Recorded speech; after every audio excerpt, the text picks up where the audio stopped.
The renewed hope.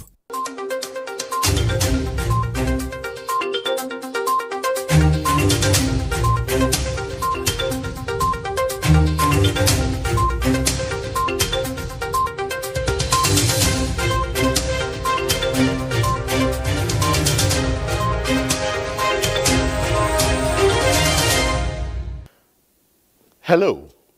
The Ministry of Special Duties and Intergovernmental Affairs is the platform through which the federal government champions the cause of nation building through enthronement of social harmony and sustainable development in Nigeria.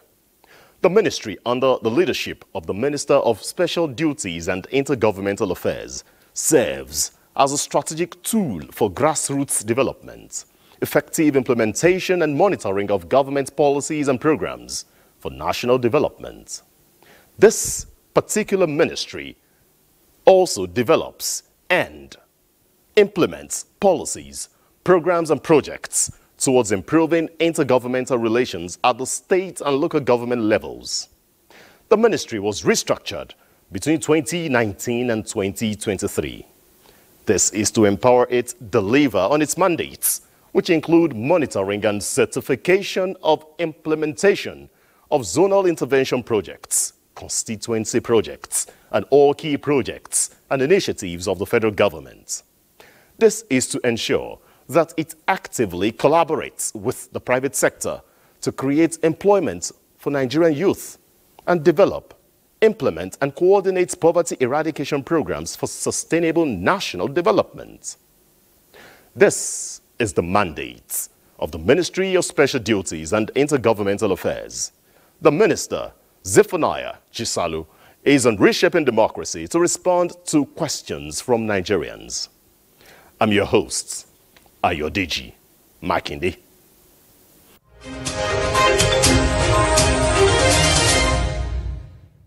I would like to know the mandate of the Ministry of Special Duties and how it will assist Mr. President achieve his 8-point agenda. Let me say we are grateful to God for this ministry. Let me say also from Imo State. It's a good thing that you want to know what is happening with this ministry. The Ministry of Special Duty and Intergovernmental Affairs is an extension of the office of the president because it is part of the presidency. And this office is serving with the responsibility with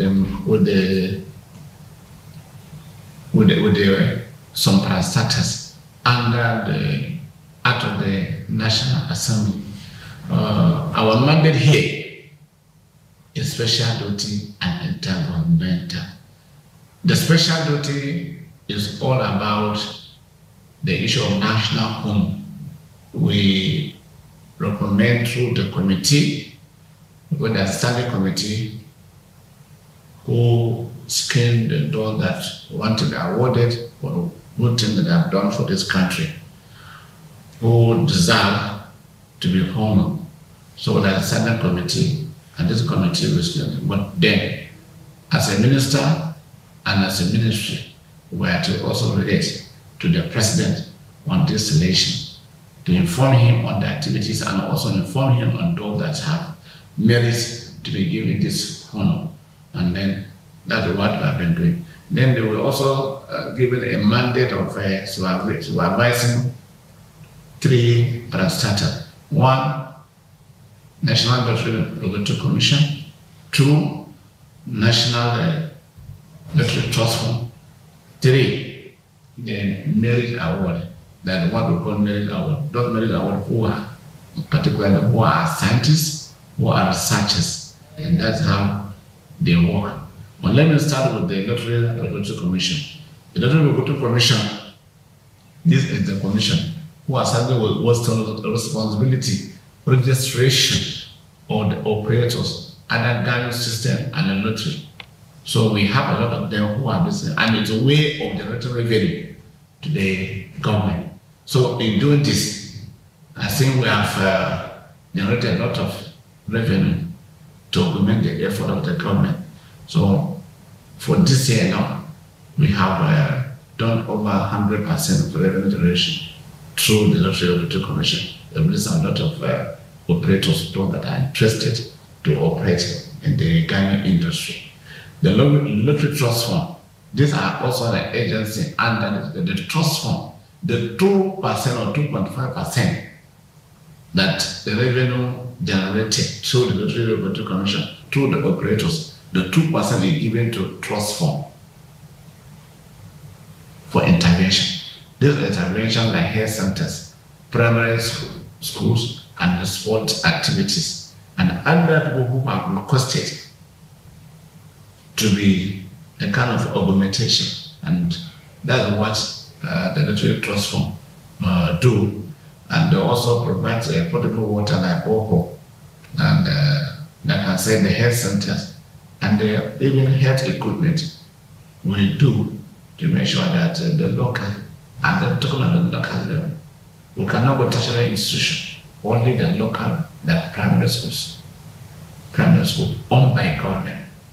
Except there's a call for intervention, we can ask them to do that. Then like sport, when you come to the issue of sport, we can also do intervene through the trust fund. And the same with the borehole.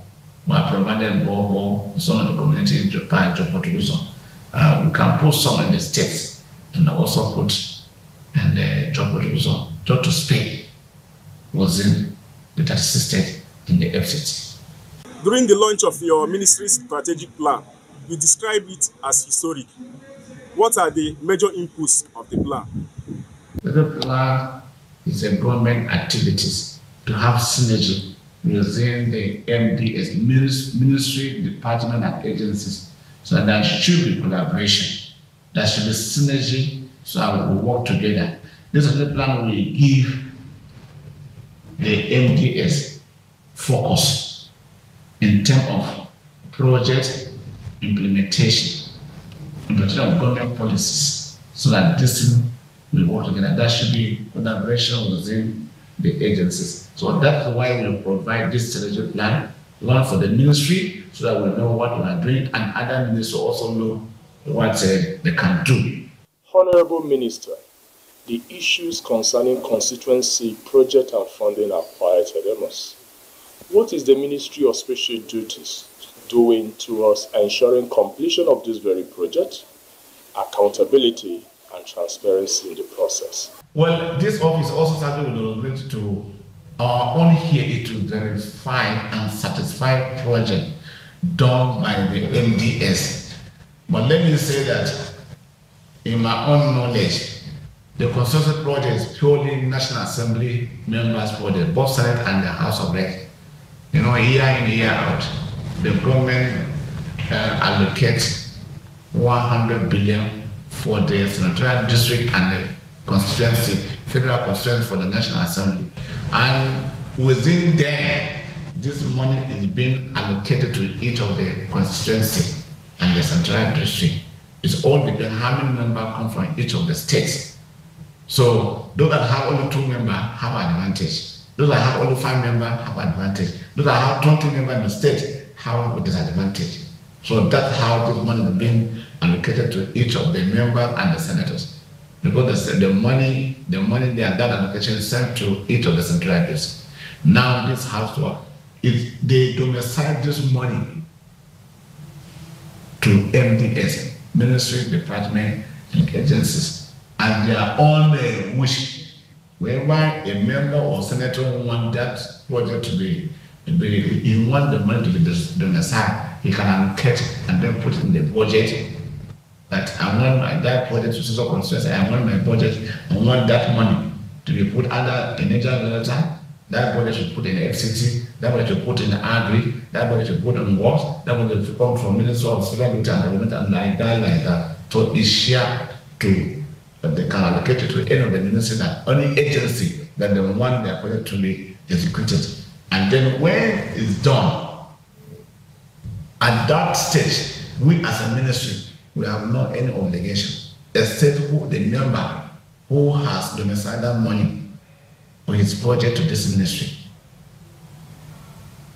The National Assembly communicates to us through the clerk that the members and the senators have domiciled their project to this various ministry. Now it's not there for us to wait until the ministry or any agency government have finished the work. Then they will write us to come and verify and satisfy, to change the perception. What used to happen before now, the construction project has been abandoned. We want to make sure that these construction projects are completed, so that they should not be abandoned projects, except we have not gotten the report. Once we have the report, when any of the constituency is on the country, we go there and make sure that we follow it, and also liaise with the member of that constituency to continue the project. Honorable Minister, what is your ministry doing to improve grassroots development in the country? When you go to the first schedule of the constitution, that is where the creation of the local government and their function, the function of the local government administration, they are also set in the 1999 constitution in the first schedule. How to get their taxes, their revenue, and so on. Then, when you come for project execution, thank God now that local government, through the Supreme Court, have not said that the government should have their own autonomy to say the money will be channeled to them directly. Just like the state government gets its own allocation, the federal level will get their own allocation. At the same time, the government should get its own allocation, because that is a treaty of government. So, and then I believe if that is done, the performance of local government will be changed. The perception what people have, and that's why this ministry also working hard. You see that we must have a conference to inform all the local government channel, only those that were elected. Because the president has given directive that no money should be paid to him. Based on the quarterly, that no money should be paid to any local government that or any state that have not democratically elected a chairman. And that's what is happening. So if the money is only going to those that have been elected through, they are going through the process of election and they are elected chairman. Otherwise, no money should be given to a caretaker or any administrator. So I think by doing that, going to that law establishing on the constitution between the local government and the function of the government, I think they should strictly follow what the law or the one the constitution has given them to do as their mandate. But let me say here that payment of primary school teachers is the responsibility of local government administration to pay all the primary school teachers within the local government. So building of primary school, they are under the state. But the local government does not, because people voted for you, you can go beyond that and build a primary school, renovate primary school where need is right, where there's need. You can build and renovate a primary school because they are illiterate. The same in primary health care, which is a primary thing, is even in the law.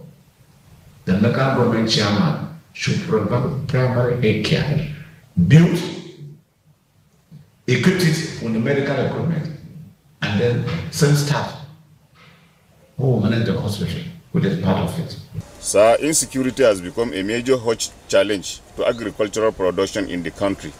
In your 2023-2024 developmental plan, you highlighted commitment to address insecurity as a major thrust.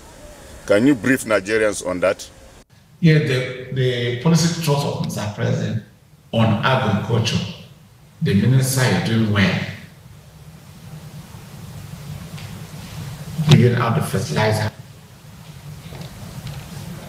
giving out tractors for local farmers. So he's working tireless to make sure that he reached the eagerness of the people of Nigeria. And let me say that the minister is going around to all over the states to make sure that people go back to farm for farming. Our challenges is the bandits. People don't want to go back. A lot of people, they have the challenge. People want to go, but because of the bandits, so the people are afraid, so that they will not be kidnapped. Today we are blaming federal government on shortage of food. Without looking at the back, 1, 2, 3, or 4 years now, the bandits do not allow farmers to go back to their farm. When you are farm, they will come and kidnap you. Even what you are farming, you may not, even at the end of the day, after 1 year, when they are asking you to give to the, when they are asking the farmer to give them as a part of to pay.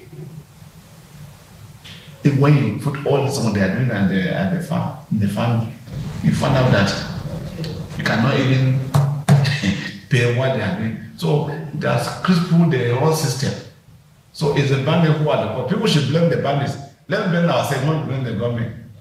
If we can talk to our brothers, they should stop kidnapping people. I think it will. Let's talk to our brothers, let's talk to ourselves. We need to change our attitude. And it's not change. We should change our attitude. So that people know you must work. You must work before you work. You must work before you eat. You can't just stay at your home. Then the same food will come to you. No, it's not acceptable. So we need to change. There should be attitudinal change towards agriculture, towards people, so we can progress. Honorable Minister, your ministry is meant to be in charge of monitoring of federal government strategic policies. How have you been monitoring the palliative supplied by the federal government?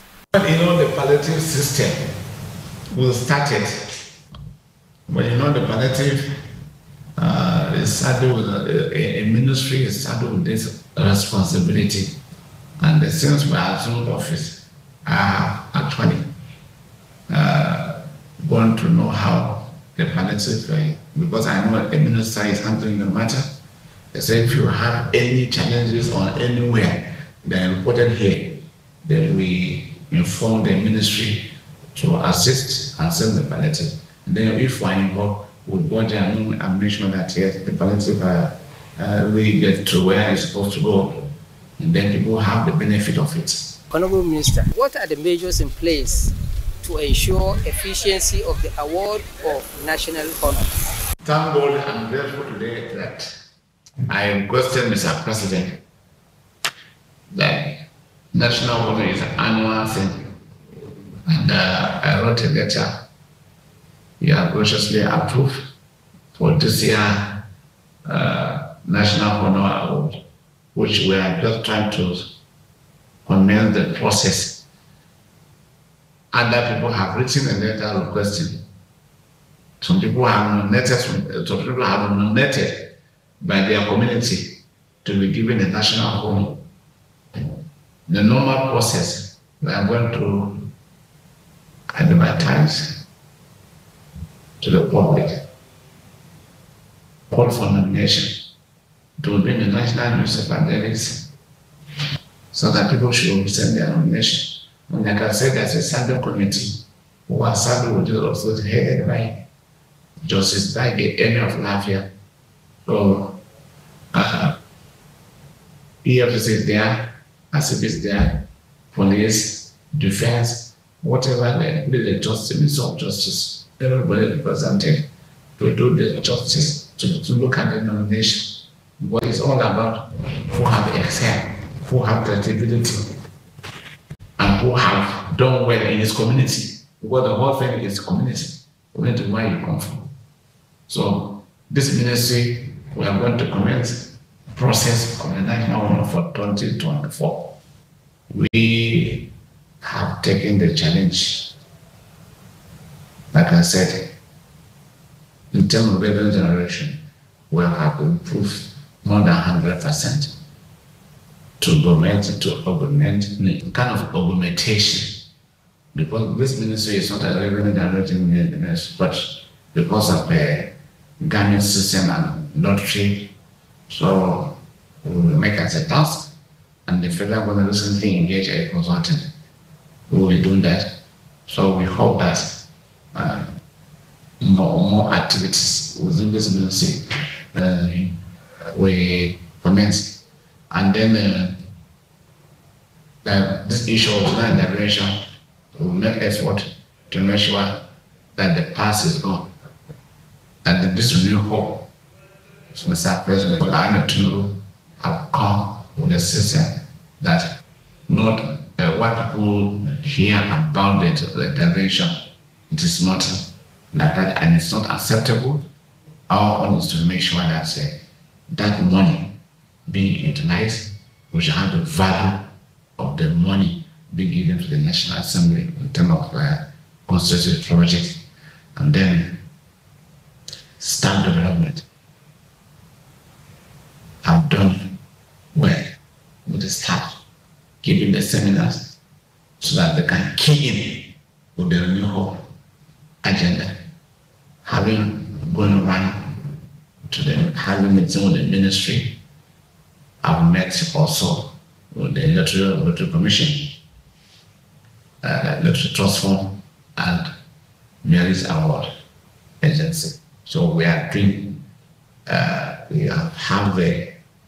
we're doing well, and we have meetings, so that there should be synergy within the agency.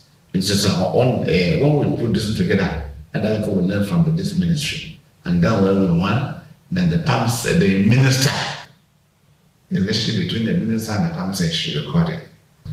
And then with the other DG, the secretary, then she does many within them, PAM secretary and agency, and then to the minister, so that we're working for one purpose, we're working for Nigeria, and that we want the new hope of Mr. President.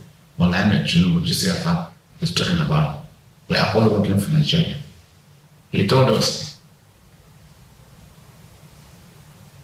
we're not working for him, we're working for Nigeria. Then we go to society, not concentrate on the job. That policy will come naturally, but for now, not force the job. Then first the job, let people see that we are doing something. And that you can say on him so many programs, policies, and so on. So with what we have put in place, I think you have a very good team. You have a very good team that are capable to handle the affairs of the governors, the policy trust of the president of this administration. You can see moving together so that we can work together and succeed together.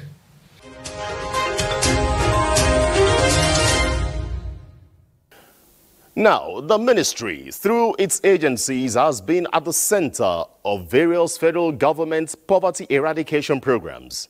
This has also brought succor to the needy.